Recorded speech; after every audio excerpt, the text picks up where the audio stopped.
name's Andy, welcome to the channel. In this lesson I want to show you 4 dominant 7 chord shapes you can use in any blues context or any time you need a nice dominant 7 chord, but these are especially useful for blues playing. I've made a little loop of a 1 chord to a 4 chord just to demonstrate how you can shift these together and link them together.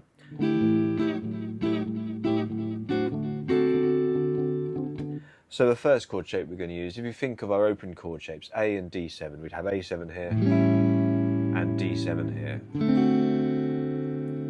So if we have this A7 chord, ignore the open string, just keep it as an A chord. We can add our little finger on top, and that's an A7 chord. So if we play it 1 finger, we have this A7 shape. Ignore the open string. Now we have a 4-string shape. We can move anywhere on the fretboard because there's no open strings. So this A7 chord, we have to remember the note on top is the 7th. The A is buried in the middle on the G string. So that's our A7 chord though.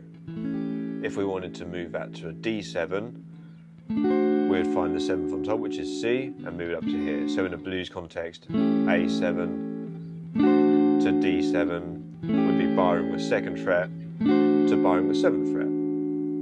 And then the second chord shape is from our D7 chord shape, which is this one. And this has the open string as our root note, which we're going to still use the open string on the D string, so we're going to keep all these chords as 4-string chords on the top 4 strings. But now if we want to move that around, we need to bar it. So if we made that an A7, we would play it here. It's not really a bar chord. This one is only playing 1 note, but obviously lie your finger flat, press down on the D string, keep these notes there, and that's our A7 chord, using the D7 type of chord shape. We could just play this. We've got everything we need to make it sound like A7, except the root note. So if you're playing with another guitarist or a bass player, you don't need the root note. You can just play those top notes on top, it sounds lovely. But get used to moving with the bass note. So there are our first 2 shapes. If you're playing A7 to D7, you could just move the same shape. A7 to D7, same shape. Over a little 2 chord vamp, you might have this, you might have.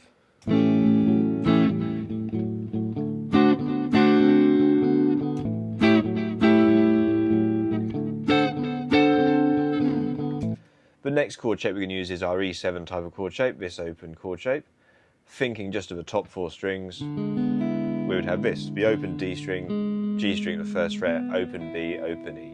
So to play that as a movable chord shape, if we play it in A, it's barring the 5th fret and just adding our 3rd finger on the G string. So again, our lowest note here is the 7th. Our highest note is our root note, that's on the E string. And our 7th is there, 3rd, 5th. So that's A7. To move that to D7, move up to the 10th fret.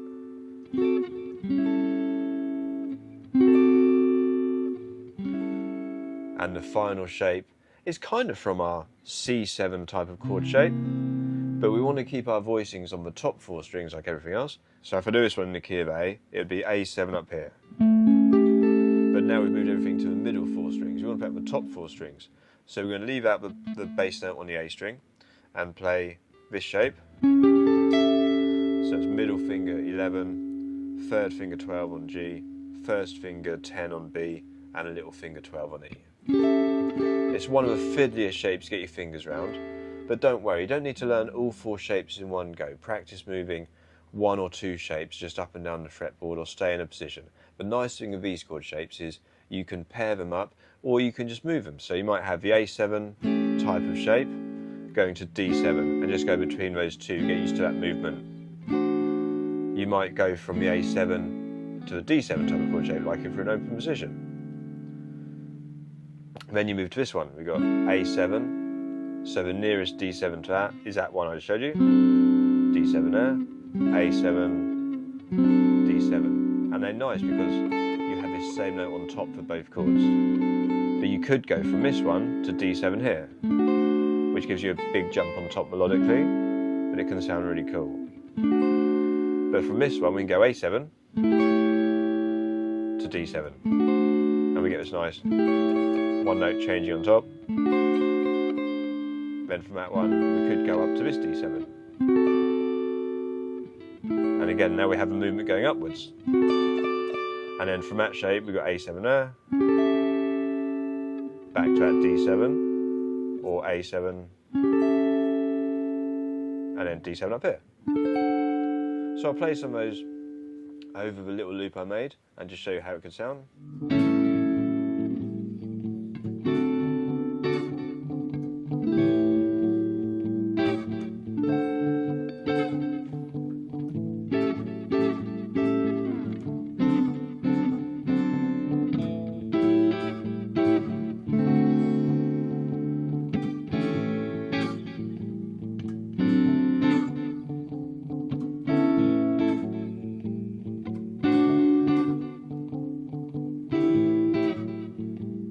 So, if you've enjoyed the lesson, please give me a like, give me a thumbs up, give me a subscribe, and I'll see you again soon.